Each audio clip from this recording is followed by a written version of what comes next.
That scare you?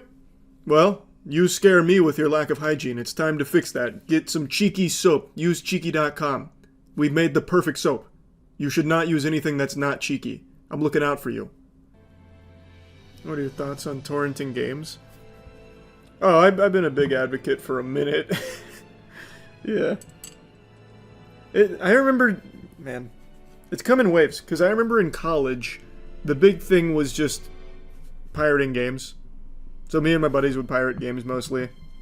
And then it became more convenient not to. It was just easier to just buy the game.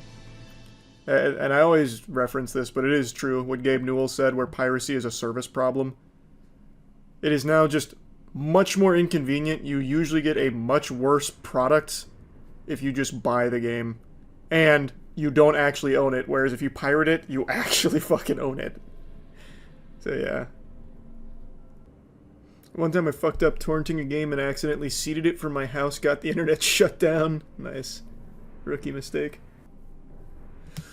Though piracy isn't as good anymore, any game with Denuvo can't be pirated, at least in short term. Yeah, but I just don't think you need the short... I feel like we're at a point right now in in gaming where people are being more and more comfortable waiting. Like, Denuvo games do get cracked eventually. It just does take a handful of months. And I think a lot of people are okay with that. People won't wait for the big games like GTA 6. No, GTA 6, absolutely not. No. No, definitely not.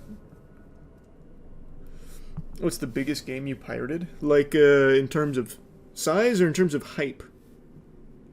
I can tell you the most difficult game I ever pirated was Evil Within. That game was such a bitch to get. Holy. I had to go through so many hoops for Evil Within. What's a game company you respect too much to torrent one of their games? Well, I don't really torrent games anymore. It's been a while since I pirated a game. Actually, actually, maybe not that long. But easy answer is FromSoft. I'll always buy a FromSoft game. Always pirate Ubisoft. I know it's a meme, but I legitimately do think you are not in any kind of ethical conundrum if you do pirate Ubisoft games. I'm sure a lot of you are keeping up with this, but in case you're not, Ubisoft just had another hearing, I believe it was, for the Crew lawsuit they're in.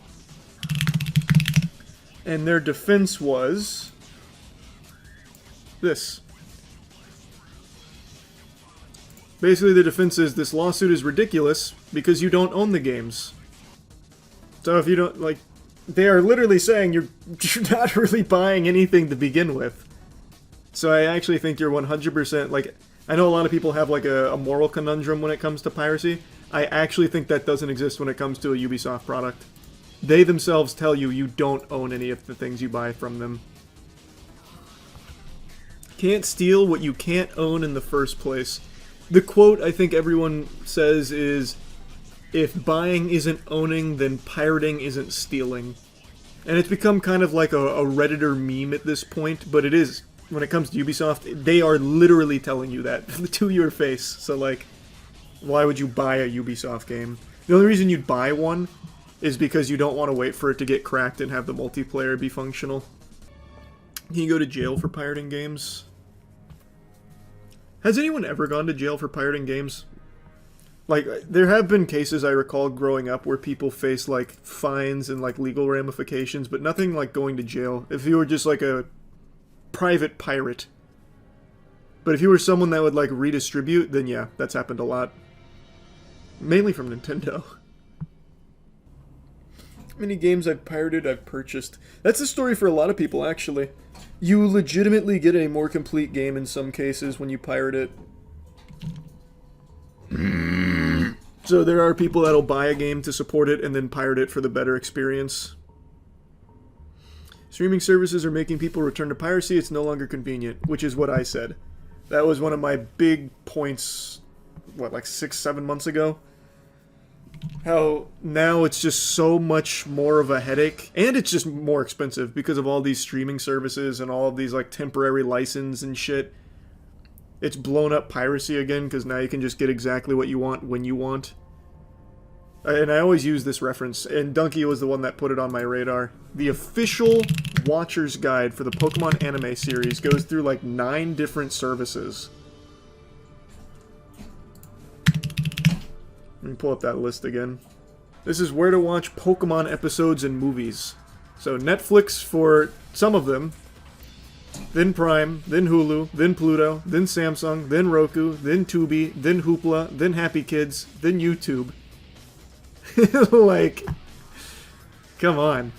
And these aren't even just for like random, you know, spin-off movies. This is for like actual seasons, because they're all so divided and all over the place. I still don't know what Hoopla is. You and every other sensible person on the planet.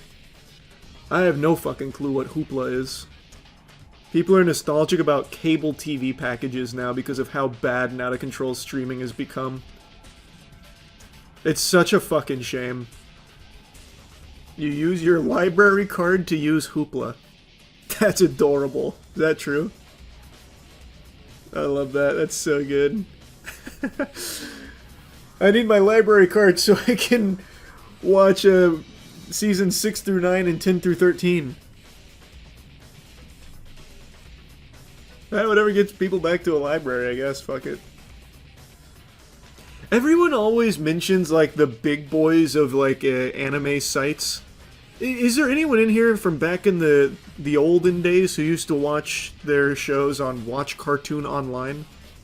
I never hear anyone mention Watch Cartoon Online, but that had everything from, like, Cartoon Network shows to the most recent anime. Oh, good. Finally. Why does no one ever mention it? Because that was the actual fucking GOAT. It had everything. Not watching parts of anime on YouTube at 160p resolution. Yeah. Oh, you just reminded me. Back when Shippuden was still in the infancy, YouTube used to have the Naruto Shippuden re-uploads done into parts, but the Naruto community wasn't like Death Note. They didn't just put it in parts. What they did is they fucked it so hard, so they like deep fried it, put it in like one corner with a totally separate video behind it in order to try and get around like getting caught. And I used to watch like what part of it was it? When Sasuke fought the guy with all the eyes on his arm, I can't remember his name now. It's been so Danzo. When he fought Danzo, like that whole like Kage Summit through that fight, I watched it that way. Shit was miserable. Did it still hit the same? I mean, I still loved it, but yeah, that was the absolute worst way of watching anything ever. Oh, pirating onto a VHS tape is so OG, I love that. Nice. Uploading House in parts on Shorts is just an evolution of uploading anime in parts. Yeah, I guess to a certain extent. Not wrong. I still have my own cam-rip DVDs of movies where it's just a dude recording inside a theater. I never got into that. I tried, like, doing the pirated movies of things still in theaters. Like, when the Simpsons movie came out, I tried. I just hate the camcorder in theater. Hate it. So I never bothered with that. It bugged me way too much. I have an entire collection of bootleg camcorder DVDs. Yeah, I don't know, I just couldn't stomach it. Couldn't hear it, couldn't see it. Is it better to own DVDs and Blu-rays of your favorite shows, movies, given how bad streaming has become at this point, or to be too costly to try? As I've said, over the last year or so, I've become a big physical media advocate. So I think it's better, because then you actually do own something. But it's not cheap. Whatever happened to modding your Xbox or PlayStation? My brother modded his original Xbox and had a PlayStation, Nintendo, and Dreamcast emulator. That's still around. People still mod their shit. But no one mods it like the good old days. Do we have any original Xbox modders in here? Game Shark plus Splinter Cell Chaos Theory? That's how I modded my old Xbox. I could never get it to work, though, for Halo 2. I used to try and make modded lobbies in Halo 2 by doing that, but it didn't work. I couldn't figure it out. No, I never got into JTAG. I only modded the original Xbox. I still have my original Xbox that I modded. I was so proud. My dad thought I was a fucking genius for that too, by the way. Because I told him what I was doing and he thought it was like sorcery. You ever thought about using GOG for buying games? If you buy a game, you own it, and there's no risk of the company taking it back. I do own some of my games through GOG. I like good old games. The big problem with good old games is they don't have like the plethora of options that something like Steam does. But I do like good old games. I think it's a good service. Trying to get my 360 tagged was the first time I ever got scammed. Western Union, my mom's 300 never got the fancy lit 360. RIP, that's rough.